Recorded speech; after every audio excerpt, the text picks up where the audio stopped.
Good morning friends. आज हम आपसे एक बहुत ही आम दिक्कत के बारे में बात करेंगे जो कि हर घर में होता है। उसको बोलते हैं बर्न्स। हर कोई इंसान यूजुअली या किसी के किसी परिवार में जलते हैं घर में। नॉर्मल किचन में होता है या आग सेकते वक्त या वैसे भी डोमेस्टिक बर्न्स होते हैं या दिवाली के समय। तो जब आदमी जलता है, जब बर्न होता है तो एक आम चीज़ होती है कि सबसे पहले जो है वो पास के डॉक्टर के पास जाता है, जो कि ज़रूरी भी है। और उसमें भी ऐसा चलता है कि अगर बड़ा पेशेंट होगा तो वो अपने फैमिली फिजिशियन पास जाएगा, कोई जो मेडिसिन का डॉक्टर होगा जो उनको आमतौर पे देखता है, उनके पास जाते हैं। कई लोग, अधिकांश लोग स्किन के डॉक्टर के पास जाते हैं कि ये चमड़ी जली है तो स्किन के डॉक्टर देखेंगे। और अगर बच्चे जलते हैं तो नेचुरली बच्चों के डॉक्टर के पास जाते हैं। ये सब डॉक्टर्स बिजी रहते हैं, काफ़ी पेशेंट्स रहते हैं उनके पास। और जब इस तरह के पेशेंट आते हैं तो उनको शायद ये लगता है कि उनको लौटाना नहीं चाहिए और कुछ ना कुछ हमको बता देना चाहिए, तो वो अपने समझ से उनको ट्रीटमेंट बता देते हैं। पेशेंट भी खुश हो जाता है कि हाँ भाई, थोड़ा थोड़ा मलहम लगा लिया, ये सब कर लिया, कोई ज़्यादा कुछ नहीं, डॉक्टर साहब ने अपनी फीस ली, काम ख़त्म हो गया, दवाइयाँ बताई और ये भर जाएगा। अब दूसरा एस्पेक्ट ये आता है कि क्या बर्न्स इतना आसान है ट्रीट करना? आसान है, बहुत आसान है, अगर उसके बारे में आपको पूरा ज्ञान है। आज नहीं, जब से मेडिकल साइंस बनी है तब से बर्न्स को पहले जनरल सर्जन देखते थे। जनरल सर्जन आज भी देखते हैं कई डिपार्टमेंट्स में, जहाँ पे मेडिकल कॉलेजेस में, जहाँ पे डिपार्टमेंट ऑफ जनरल सर्जरी और डिपार्टमेंट ऑफ प्लास्टिक सर्जरी दोनों होते हैं। खैर, बड़े कॉर्पोरेट हॉस्पिटल्स में तो डिपार्टमेंट ऑफ प्लास्टिक सर्जरी ही शुरुआत से देखता है। एनीवेज, आज से जब से मेडिकल साइंस शुरू हुई है तब से डिपार्टमेंट ऑफ जनरल सर्जरी और जनरल सर्जन ही बर्न्स देखते थे। धीरे धीरे जब एडवांसमेंट हुई, मेडिकल साइंस में एडवांसमेंट हुआ, चीज़ें समझ में आई, तो डिपार्टमेंट ऑफ प्लास्टिक सर्जरी आया। और फिर प्लास्टिक सर्जन्स का एक वक्त आ जाता है, ये शुरुआत से होता है कि जब वो उसको टेक ओवर कर लेते हैं। क्योंकि प्लास्टिक सर्जन का मतलब होता है स्किन से related most of the surgery को देखना।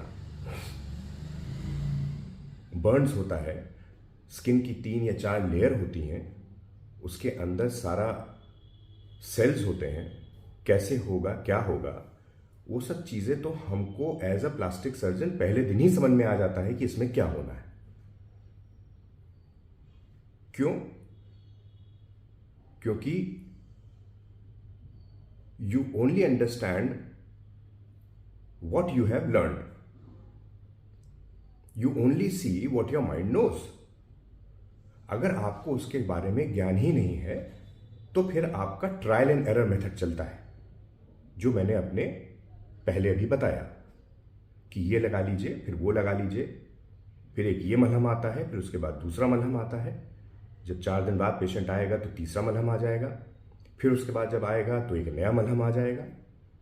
एंटीबायोटिक पहले 100 रुपए वाली होगी, फिर 300 रुपए वाली, फिर 500 रुपए वाली। मरीज भी खुश कि दवाइयाँ अच्छी चल रही हैं। और अगर बीच में किसी डॉक्टर ने अगर इसका एमआरआई करा लिया तो बल्ले बल्ले है, तो बहुत खुशी मिलती है। फिर जब कुछ नहीं होता है तो फिर वो गूगल पे आता है और मैं आपको दिखाता हूं जब कुछ नहीं होता है तो कैसा होता है। पेशेंट तो हमारे पास बहुत से आते हैं, बट आप इस चीज को,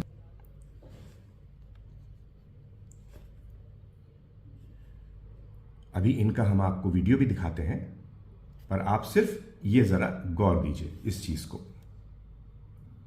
ये बर्न है करीबन 10 दिन पुराना। अभी हमारे पास देखिए ये आए हैं, तारीख इसमें दी हुई है 30/12/2025 और ये बर्न हुआ है 18 तारीख को।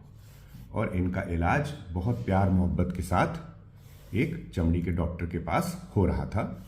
जब इनको लगा कि नहीं अब मामला कुछ गड़बड़ है, तो इनकी बेटी ने कनाडा से सर्च किया और फिर इनको ये बताया कि नहीं भाई, अब आप प्लास्टिक सर्जन के पास जाइए, आपका उद्धार प्लास्टिक सर्जन करेगा। मैं ये नहीं कह रहा हूं कि मैं कर रहा हूं, कोई भी प्लास्टिक सर्जन करेगा। तो ये स्थिति होती है जब आपका बर्न निग्लेक्ट हो। ये देखिए, ये एक और है। अभी मैं आपको इनके आगे के वीडियोस में दिखाता हूं।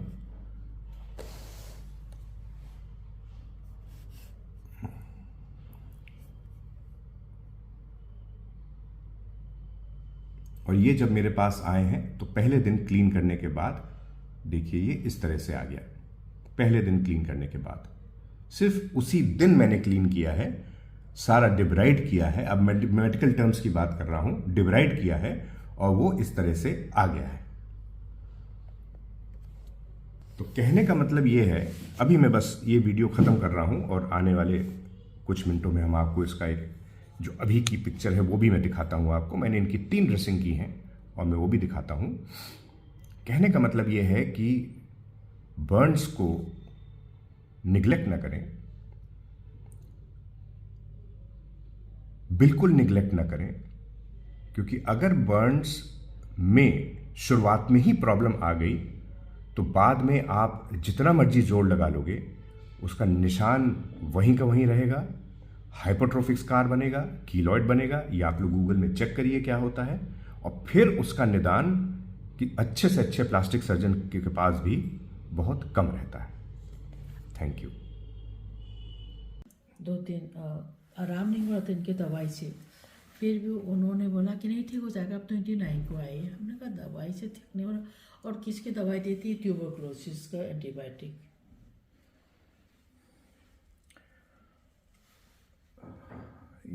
ये बर्न हुआ है मैडम को अराउंड 10 या 11 डेज बिफोर। अभी तक ये ओपन ड्रेसिंग है। इसमें आप ये देख सकते हैं कि यहाँ पे बीच बीच में जब काफ़ी स्वेलिंग है पैर में, पेनफुल होगा। बीच बीच में ये पस स्पॉट्स हैं, ये डेड स्किन है, बीच बीच में स्कार से कवर्ड है और इन अ वेरी बैड कंडीशन। पूरा स्वेलिंग है पैर में और सेलुलाइटिस के थोड़े से फीचर्स हैं। ये है। ओके।